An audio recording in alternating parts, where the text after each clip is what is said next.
बोलिए प्रेम से श्री सद्गुरु महाराज की जय। श्री सद्गुरु महाराज की जय। श्री सद्गुरु महाराज की जय। अखंड मंडलाकारं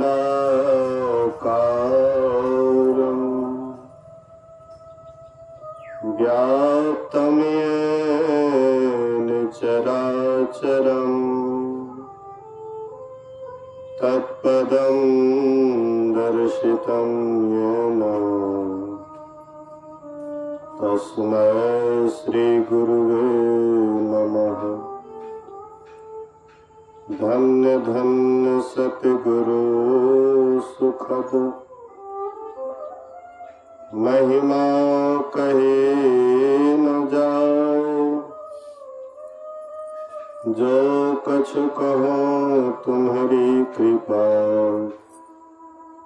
मौते कछु न बसाओ।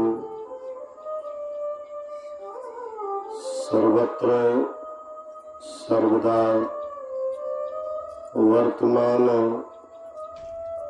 सद्गुरु महाराज जी के पावन चरणों में कोटि कोटि नमन। उपस्थित गुरुजन, धर्म प्रेमी सत्संगी बंधुओं, पूजनीय माताओं तथा भक्तिमती बहनों,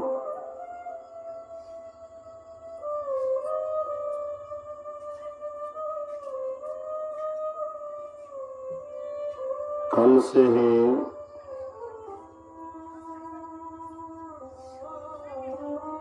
7 बजे से 10 मिनट पहले 6:50 से आज सुबह 6:50 तक अखंड ध्यान का कार्यक्रम चला।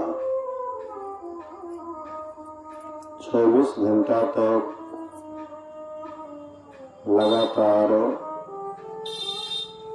अखंड ध्यान चला। ऐसे तो असली अखंड ध्यान अपने भीतर में होता है,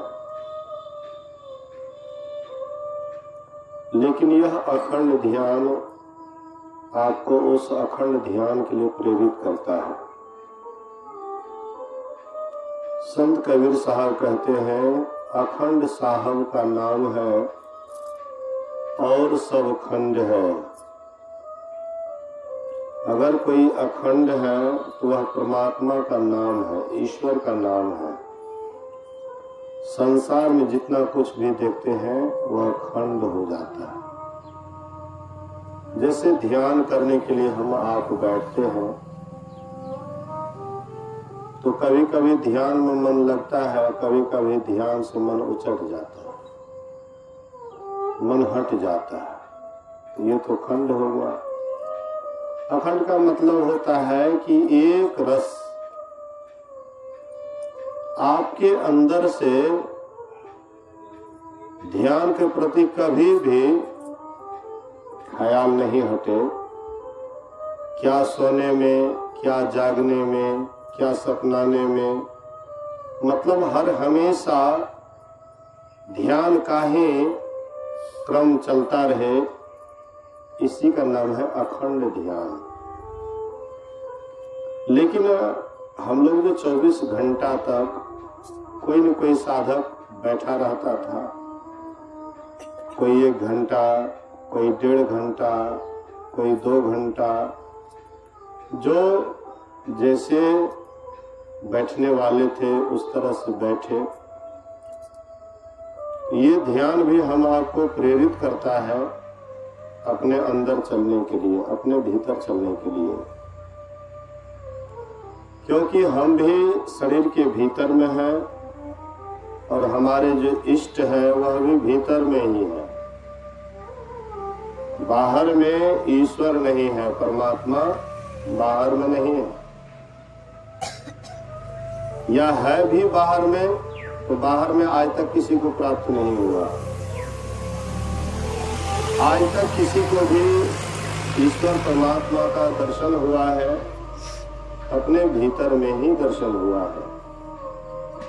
आप कहेंगे कि ध्रुव को तो बाहर में ही दर्शन हुआ था, प्रहलाद को तो बाहर में ही दर्शन हुआ था। तो थोड़ा आप सदग्रंथ को बढ़िया से अवलोकन कीजिएगा तो आपको पता लगेगा कि जिसको बाहर में दर्शन हुआ उसका भ्रम दूर नहीं हुआ, भ्रम उनके अंदर लगा ही रहा। ध्रुव जी महाराज को दर्शन हुआ बाहर में, भगवान ने दर्शन दिया। इसके बाद कहते हैं वरदान मांगो, क्या मांगते हो? जो चाहिए वरदान मांगो। ध्रुव कहते हैं कि आप अपनी भक्ति दीजिए। सबरी के प्रसंग में तो कहीं पर नहीं लिखा हुआ है कि सबरी कुछ मांग करती है, तो हमको भक्ति दीजिए या कुछ दीजिए। सबरी कहीं पर कुछ मांग नहीं करती है, लेकिन ध्रुव जी महाराज कहते हैं कि हमको भक्ति दीजिए। लेकिन हम लोग भी कभी कभी देखते हैं कि मुंह कुछ और बोलता है, मन में कुछ और चलता है। क्या ऐसा नहीं देखते हैं? कहते हैं तेरा तुझको अर्पण क्या लागत है मोर। कह देते हैं कि तेरा तुझको अर्पण क्या लागत है मोर, मोर मुंह से कह देते हैं, लेकिन क्या सही में हम समर्पण का भाव पूरा कर देते हैं? हमारे अंदर में इस तरह का समर्पण भाव होता है? गहराई से अगर हम देखते हैं तो मुंह कुछ और बोलता है और मन कुछ और सोचता है। ये सही भक्ति का चिन्ह नहीं है। ध्रुव जी महाराज भी अपने भीतर में कुछ उनके अंदर और कुछ चल रहा था और मुंह से बोलते हैं कुछ और। कहते हैं कि आप अपनी भक्ति दीजिए। जो संत भगवंत होते हैं वे प्रत्येक के अंदर की बात को जानते हैं। आप भीतर से क्या चाह रहे हैं और मुंह से आप क्या बोल रहे हैं, संत भगवंत जान जाते हैं। तो भगवान विष्णु कहते हैं कि तुमने भक्ति हमसे मांगा, मैं तो तुमको भक्ति दे ही रहा हूं, लेकिन भीतर में कुछ और चाह है जिसको तुम व्यक्त नहीं कर रहे हो। तुमको राज्य से निकाला गया है, सौतेली माँ तुमको थप्पड़ मार करके राज्य सिंहासन से उतार दिया, वहां से निकाल दिया। तुम्हारे अंदर में राज्य की चाहना है, भीतर से राज्य की कामना है, इसलिए तुम जाओ अभिराज्य करो। जो तुम्हारे अंदर में चाहना है वह पहले चाहना का पूरा करो। ध्रुव जी महाराज गए, राजकाज संभाले, लेकिन आज तक किसको राजकाज संभालने में शांति मिली? आज तक कोई कहने वाला है कि हम घर गृहस्थी का काम संभाले तो हमको शांति मिल गई? कोई भी आपके पास में किसी भी प्रकार का आपके माथा पर भार रहता है, वे भक्ति में बाधक होते हैं। ध्रुव जी महाराज को भी राजकाज चलते करते उसको भार बुझाया, फिर वे अपने छोटे भाई को उत्तम को राजकाज सौंप देते हैं और अपना फिर चले गए जंगल, फिर तपस्या किए। कुछ दिनों के बाद मालूम होता है कि उत्तम और यक्ष की लड़ाई होती है, जिसमें उत्तम मारा गया। उत्तम मारा गया। ध्रुव जी महाराज को मालूम हुआ, वे आए और यक्ष से लड़ाई होने लगी। यक्ष से लड़ाई होती है। उसके बाद उनके पिता आए, बोले कि बेटा काहे के लिए तुम लड़ाई झगड़ा कर रहे हो? बोले कि इन्होंने हमारे भाई को मारा है। बोले तुम्हारे भाई की आयु इतनी ही थी, इसलिए ये लड़ाई झगड़ा के फेरे मत पड़ो। मतलब भगवान का दर्शन भी हो और लड़ाई झगड़ा भी नहीं छूटे, ये कौन सा दर्शन है? ईश्वर का दर्शन होने का मतलब है कि सभी झंझटों से आपका दिमाग मतलब जो है हट गया, कोई आपके भीतर में कोई झंझट नहीं, कोई वासना नहीं, कोई इच्छा नहीं, इसी का नाम है ईश्वर दर्शन। लेकिन वह कौन ईश्वर दर्शन है कि दर्शन होने के बाद भी राज्य की कामना बची हुई है? मनु और शत्रुपा मनु और शत्रुपा तपस्या किए, तपस्या किए, भगवान कहते वरदान मांगो। क्या मांगते हो? वरदान मांगो, क्या मांगते हो? कितनी कठिन तपस्या, सो देख लीजिए। हजारों हजार वर्ष तक क्या करते हैं? तो खाना पीना छोड़ दिए, तो पर भी दर्शन नहीं हुआ, तो पानियों छोड़ दिए, तो पर भी दर्शन नहीं हुआ, हवा भी लेना बंद कर दिए। हवा का भोजन हम लोग दिन रात करते हैं ना, श्वास लेते हैं ना, उसको भी बंद कर दिए। अंत में भगवान दर्शन दिए। कई हजार वर्षों के कठिन तपस्या से भगवान ने दर्शन दिया। और फिर जब मांगने की बारी आती है तो क्या मांगते हैं? आपके जैसा पुत्र हो। ये कैसी भक्ति है? भगवान का दर्शन भी हो रहा है और भगवान से कह रहे कि आप अपने जैसे पुत्र दीजिए। इसका मतलब है कि सही भगवान का दर्शन नहीं हो रहा है। सही में अगर भगवान का दर्शन हो जाए तो उनके अंदर रत्ती भर भी चाहना नहीं रहेगी। रूप के प्रति वे कभी लट्टू नहीं होंगे, शब्द के प्रति वे कभी लाभान्वित नहीं होंगे। वे तो रूप, रस, गंध, स्पर्श, शब्द पांचों विषयों से ऊपर उड़ जाता है। उसके अंदर चाह गई, चिंता मिटी, मनमा बेपरवाह, और जाको कछु न चाहिए सोई शहंशाह। यहाँ पर चाहना है, ये है। चाहे शुभ चाहना ही क्यों नहीं है, लेकिन चाहना तो है। चाहना शुभ और अशुभ दो तरह का चाहना होता है, शुभ अशुभ। तो और राक्षस लोग जो तपस्या करते थे तो अशुभ चाहते थे। जैसे हिरण्यकश्यप को तपस्या किए तो भगवान जब खुश हुए तो भगवान कहते वरदान मांगो। तो कहते हैं कि मैं मरूं ही नहीं, ऐसा वरदान दीजिए। बोले कि ऐसा तो वरदान मैं नहीं दे सकता हूं कि मरूं ही नहीं, हाँ लेकिन और वरदान मांगो तो मैं दे सकता हूं। तो वे बहुत सोच समझ करके ब्रह्मा जी को चारों तरफ से घेरने का कोशिश करते हैं। कहते ना रात में मरूं, ना दिन में मरूं, न मैं घर में मरूं, न बाहर में मरूं, ना मैं पृथ्वी में मरूं, ना मैं आकाश में मरूं, ना मैं अस्त्र से मरूं, ना कोई शस्त्र से मरूं, न कोई मनुष्य हमको मार सके, न कोई जानवर हमको मार सके। उनके मन में हुआ कि हम तो अब चारों तरफ से घेर लिए हैं, अर्थात अब मेरी मृत्यु होगी ही नहीं। लेकिन मृत्यु हुई कि नहीं हुई? नृसिंह भगवान उनको बतला दिए। हाँ, सब उसको जितना भी वरदान दिया गया था सब उनसे पूछे। संध्या का बेला था, बसे डुमनी का समय था, थोड़ा इससे भी लेट। उस समय कहते हैं बोलो अभी दिन है कि रात है? बोले कि ना दिन है ना रात है। जंघा पर उसको लिटाए हुए थे। बोले कि तुम आकाश में हो कि पृथ्वी पर? बोले कि ना आकाश में ना पृथ्वी पर। तो मैं मनुष्य हूं या बंदर हूं? बोले कि ना आप मनुष्य है ना बंदर है। ये देखो मेरा नाखून, ये अस्त्र है कि शस्त्र है? बोले कि ना अस्त्र है ना शस्त्र है, और उसी से फाड़ दिए। वो अपने मुताबिक हाँ शुभ समझ करके, लेकिन मांगते हैं क्या? अशुभ वरदान, लेकिन पूरा नहीं होता है। ऐसे ही मनुष्य शत्रुपा वरदान तो मांगते हैं, लेकिन शुभ वरदान मांगते हैं। आपके ही जैसे हमको पुत्र हो। भगवान कहते मैं अपने जैसे पुत्र कहां जाऊंगा खोजने के लिए?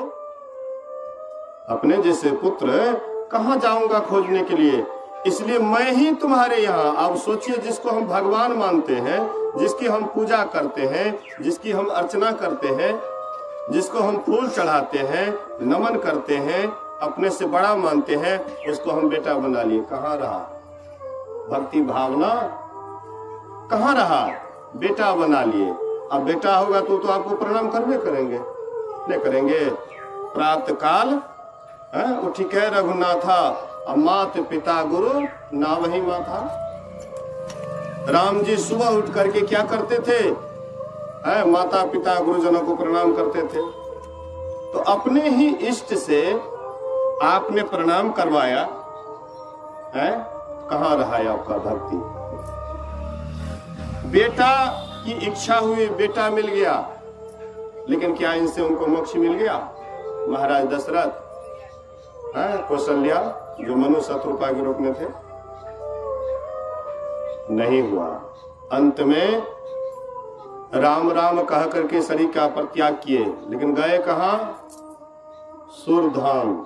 सुर मतलब देवता, धाम मतलब स्वर्ग, घर, देवताओं का घर, स्वर्ग गए। इतना तपस्या करके भगवान को बेटा बनाए और तब गए स्वर्ग, तो कौन बड़का बात किए? आतताई रावण, दुष्ट रावण, जो सीता जी को चुराने वाले, वो भी चले गए स्वर्ग, अकुल सहित, पूरा कुल सहित स्वर्ग चले गए, तो कौन बड़का बात कर लिया? राम जी कहते हैं, एहि तन कर फल विषय न भाई, अस्वर्ग स्वल्प अंत दुखदाई।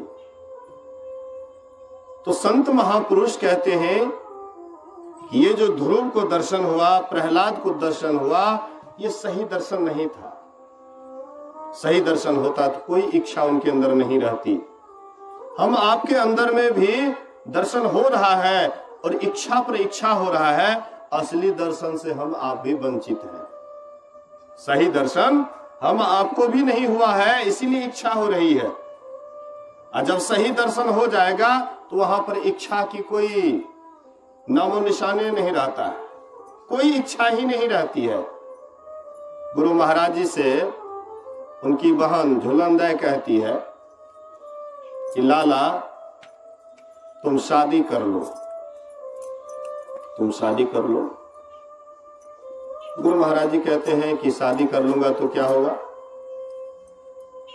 बोले कि शादी कर लोगे तो हमको भतीजा भतीजी होगा, मैं उसको नहलाऊंगी, खिलाऊंगी, पिलाऊंगी, धुलाऊंगी, प्रेम प्यार करूंगी। कहते हैं, बोलिए श्री सद्गुरु। गुरु महाराज जी कहते हैं कि अगर मैं शादी करता हूं तो तुमको 2-4 भतीजा भतीजी होगा होगी, जिसको तुम नहलाएगी, खिलाएगी, पिलाएगी, प्रेम प्यार करेगी। लेकिन अगर मैं शादी नहीं करता हूं तो तुमको इतना भतीजा भतीजी हो जाएगा, तुम कितने को नहलाएगी, कितने को खिलाएगी, कितने को प्रेम प्यार करेगी। आज देख लीजिए पूरा दुनिया झूलनदय के भतीजा भतीजी है। गुरु महाराज जी के बेटा बेटी है, तो भतीजा भतीजी किसका हुआ? झूलनदय का। सब जितने भी सत्संगी हैं, लाखों करोड़ों अरबों के संख्या में, सब झूलनदय के भतीजा भतीजी हैं। गुरु महाराज जी के अंदर में कोई इच्छा संसार की नहीं हुई, सभी इच्छाओं पर लात मार दिए, सभी इच्छाओं को तिलांजलि दे दिए, और उन्होंने एक ही संकल्प किया कि हमको इसी जन्म में उस परमात्मा को पाना है, उस परमात्मा को पाना है। और वह पाने के ही ख्याल से एकांत ढूंढने लगे। पहले तो धरहरा में रह करके, कुआं खोद करके ध्यान करते थे, घासवाहनी आती थी, देखने लग जाती थी, हलचल करने लग जाती थी, तो गुरु महाराज फिर बदल देते थे, दूसरी जगह कुआं खोदते थे। इस जगह, इस तरह से कई जगह कुआं खोदे, लेकिन सही एकांत नहीं बुझाया। मनिहारी घाट में जाकर के आश्रम बना करके वहां पर भी ध्यान किए। पाटम मुंगेर पहाड़ पर वहां भी जाकर के ध्यान करते थे। मनियारपुर उस समय में श्मशान की तरह बना हुआ था, बिल्कुल शांत एकांत था, वहां भी जाकर के ध्यान करते थे। अंत में गुरु महाराज जी खोजते खोजते भागलपुर में कुप्पा घाट, कुप्पा मतलब कूप, अंधकार, एकांत, शांत, जहां पर कोई हलचल नहीं, वहां जाकर के गुरु महाराज जी वह गुफा को साफ करवाए। बाहरी आवाज वहां पर बाधा नहीं डालते थे, इसलिए गुरु महाराज जी वहां ध्यान किए। गुरु महाराज को लगा कि हम यहाँ अगर साधना करेंगे इसी जन्म में हम प्राप्त कर लेंगे। गुरु महाराज जी किए, मनोयोग पूर्वक किए। उससे पहले तो किए ही, लेकिन लगातार 18 महीने, इससे पहले नादानुसंधान के संबंध में गुरु महाराज जी को शंका हुआ था। वे गए थे व्यास जी, जो बड़े वहां के महात्मा थे, उनसे जिज्ञासा समाधान करने के लिए, लेकिन वो भी समाधान नहीं कर पाए। अब बाबा साहब तो सड़े छोड़ दिए थे 1979 में गुरु महाराज जी के गुरु बाबा देवी साहब शरीर छोड़ दिए थे। तो ये जो नादानुसंधान में जो शंका हो गया था, इसका समाधान कौन करेंगे? उस तरह के कोई महात्मा नहीं थे समाधान करने वाले। अंत में गुरु महाराज जी क्या करते, 1933-34 में बैठ गए। 18 महीना लगातार नादानुसंधान की खूब गंभीर साधना किए, सभी इच्छा को छोड़ करके।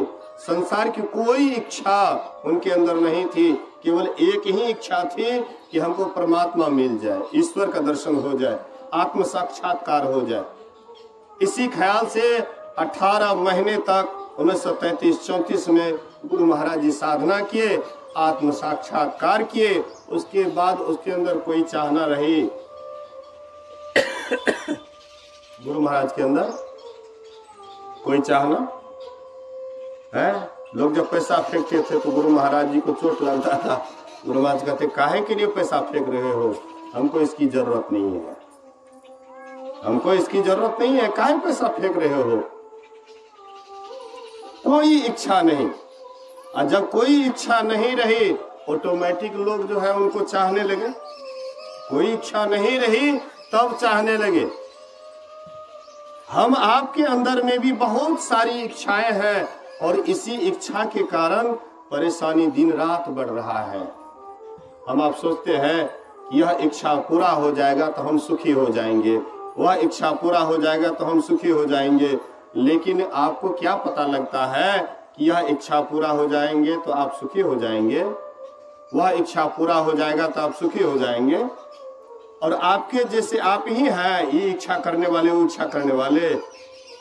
हम आपसे भी तो पहले आए थे लोग, हमारे पिता थे, दादा थे, परदादा थे, वो भी तो यही इच्छा लिए हुए चले गए संसार से। जो इच्छा हम पाल रहे हैं ये हो जाएगा तो उसके बाद हम सुखी हो जाएंगे, वो भी यही इच्छा लेकर के यहाँ से चले गए, लेकिन उसका भी पूरा नहीं हुआ, अधूरे चले गए, वे भी सुखी नहीं हो पाए। हम आप भी संसार की इच्छा लेकर के चाहेंगे कि हम सुखी हो जाएंगे, आज तक नहीं किसी को हुआ है, हुआ नहीं, होता नहीं, वो होनहारा है नहीं।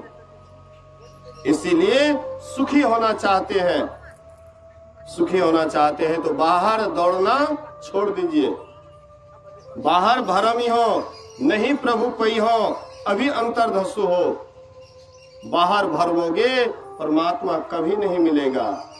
हाँ, परेशानी लेकिन हाथ लगेगा, परेशानी हाथ लगेगा, बीमार पड़ जाइएगा, रोग व्याधि आपको घेर लेंगे, लेकिन बाहर में परमात्मा आज तक किसी को नहीं मिला है, आपको भी नहीं मिलेंगे। आप कहिएगा कि सबरी मैया की यहाँ तो राम जी आए थे बाहरे में, है? राम जी आए थे सबरी मैया की यहाँ बाहरे में, तो सबरी मैया कैसी थी, भीतर से कितना पहुंची हुई थी, क्या इसको हम आप कभी अंदाज किए हैं? राम जी अंत में क्या कहते हैं? है? कहते हैं कि तुम में 9 प्रकार की भक्ति है, तुम में 9 प्रकार की भक्ति है, लेकिन जिनमें एक भी है तो वह मुझे अतिशय प्यारा है। और तुम में तो 9 प्रकार की भक्ति है। सबरी में 9 प्रकार की भक्ति थी, और 9 प्रकार की भक्ति होने के ही कारण राम जी और जगह नहीं जा करके और पहले माँ सबरी के ही आश्रम में आते हैं। कैसी थी सबरी? रंग रूप कैसा था सबरी का? खूब बढ़िया है, भूतनी है, मतलब दांत उगा हुआ, अच्छा चेहरा नहीं था, इतना मतलब खराब उनका चेहरा था कि लोग उसको देख करके उससे ईर्ष्या करने लगे थे। यार ये देखो भूतनी तालाब में आती है। पंपा सर सुन रहे थे मास्टर साहब से, पंपा सर तालाब में आकर के पानी भरते थे, और वही रूपवती होती तो लोग मना नहीं करते, ये बात याद रखिएगा। रूपवती होती, सुंदरी होती तो कोई मना नहीं करते, और कहते हाँ हाँ आओ ना तालाब में पानी भरो, कोई बात नहीं है। सब आदमी रूप को चाहते, गुण को लोग ज्यादा नहीं चाहते हैं। पूरा संसार में ही देख लीजिए ना, लोग कहते हैं कि रूप बड़ा या गुण, लेकिन अभी हमको लगता है कि गुण को लोग नहीं के बराबर देखते हैं, रूप को लेकिन देखते हैं। बेटे का शादी करते हैं तो क्या देखते हैं आप कि कन्या रूपवती है, बहुत बढ़िया है। हाँ रूपवती है, सुंदर है देखने में, इसलिए बढ़िया है, लेकिन गुण कैसा है वो चीज नहीं देखते हैं। मां सबरी में गुण था, लेकिन ये गुण नहीं था। यहाँ फूल चढ़ाओ, वहां फूल चढ़ाओ, यहाँ पूजा करो, वहां पूजा करो, वहां पूजा करो। भीतर से सबरी आंतरिक मार्ग पर वो जा रही थी, इसलिए महात्मा को भी पता नहीं लगता था कि क्या कर रही है, ये क्या कर रही है। पागल के समान कहीं बैठी रहती है, घंटों बैठी रहती है, क्या कर रही है उनको भी पता नहीं था, इसलिए उनसे ईर्ष्या करने लगे। लेकिन जो जानने वाले थे वे तो जरूर मानेंगे। राम जी तो जानते थे इस रहस्य को कि कितना भक्ति में बढ़ी चढ़ी है, कितना पहुंची हुई है, इस रहस्य को राम जी जानते थे। उस समय में वे ऋषि मुनि भी जानते होंगे, जो उच्च दर्जे के होंगे, जो ऊपर चढ़े होंगे, और जो नीचे दर्जे के होंगे तो वे ईर्ष्या ही करेंगे, उससे द्वेष ही करेंगे, हर तरह से उसको मना करने लगे।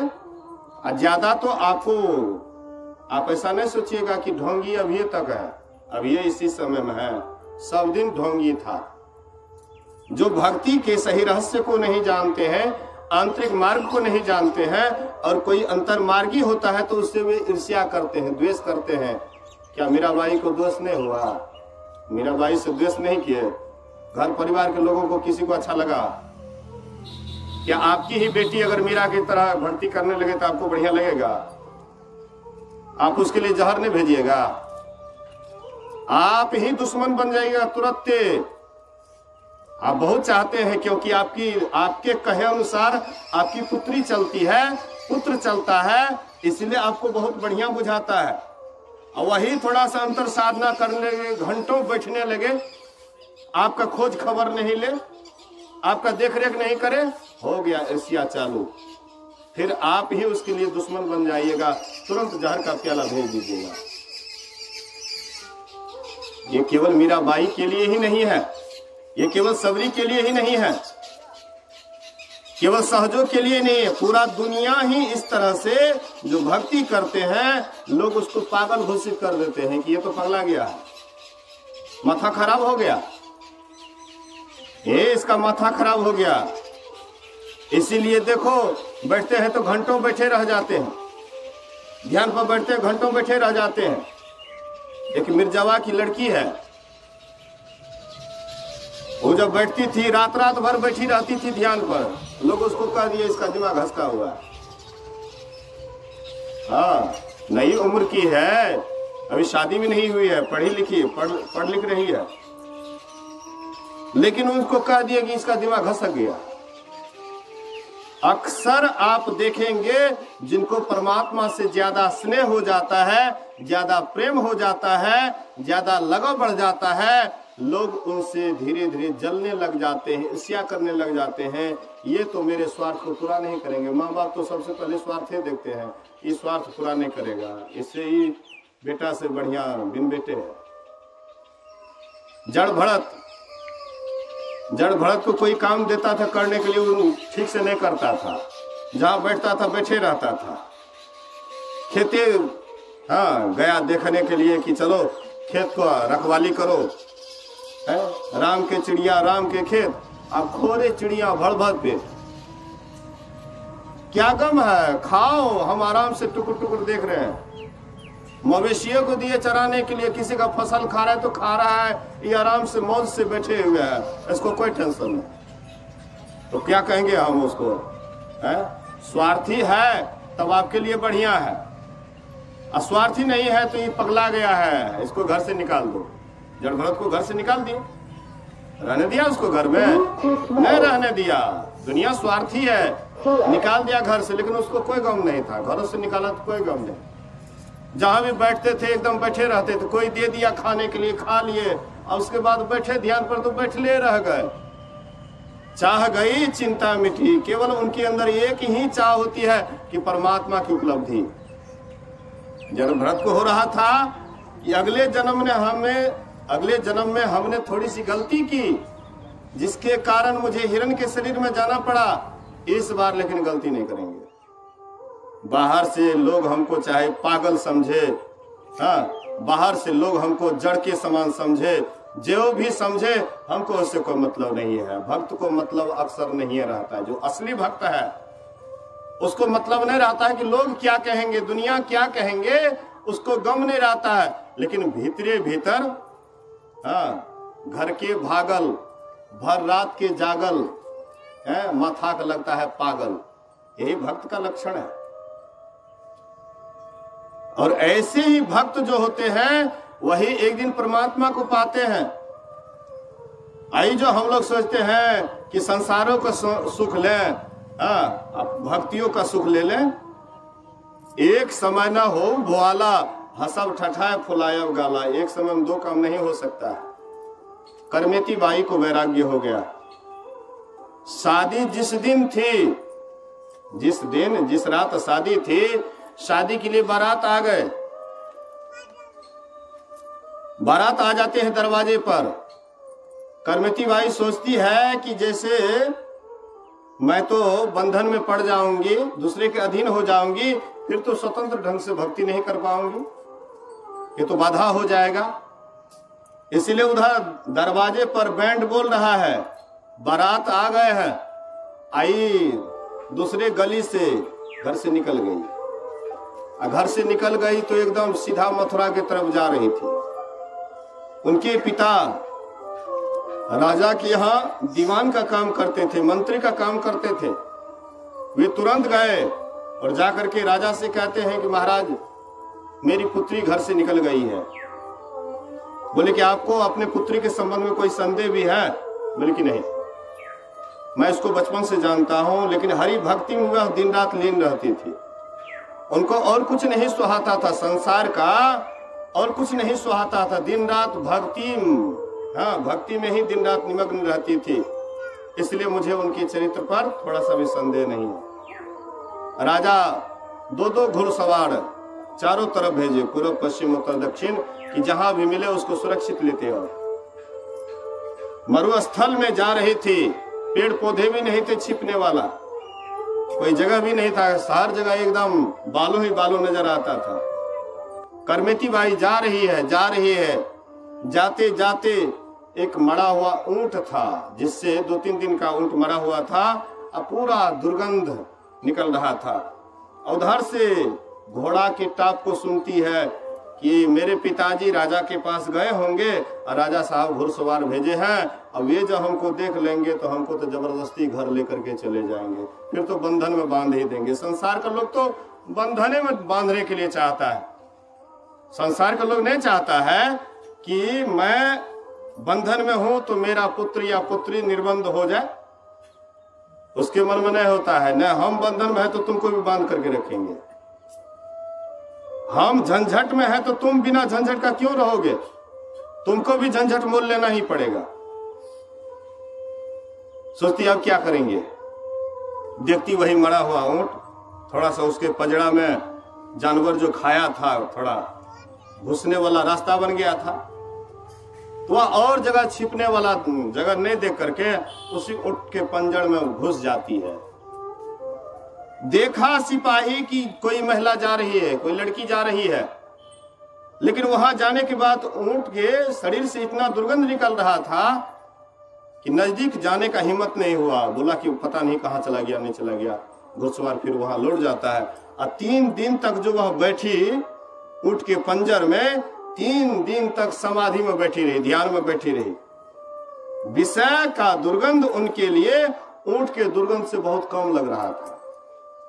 तब न विषय के दुर्गंध से बचने के लिए ऊंट के पंजड़ में जा करके और वह दुर्गंध बर्दाश्त कर ली, लेकिन विषय का दुर्गंध बर्दाश्त नहीं की। वही कर्मिती बाई चल करके भगवान को प्राप्त की। मतलब कहने का कि जो भी भक्त होते हैं परमात्मा को पाने के लिए, जिसके अंदर में ललक पैदा हो जाता है, प्रेम हो जाता है, उसको दिन रात में एक बार भी चैन नहीं आता है। रात नहीं नींद, दिन नहीं चैन। दिन में उसको चैन नहीं मिलता है, रात में नींद नहीं आती है, दिन रात वह परमात्मा के लिए बिकल रहता है। कैसे मिलोगी पिया जाए, समझी सोची पगधड़ो जतन से, बार बार डिग जाए। ऊंची गैल राह रपटीली, पांव नहीं ठहराए। ऐसे जो भक्त होते हैं परमात्मा के प्यारे हो जाते हैं, और परमात्मा को तब रहा नहीं जाता है, तब परमात्मा को आना ही पड़ता है।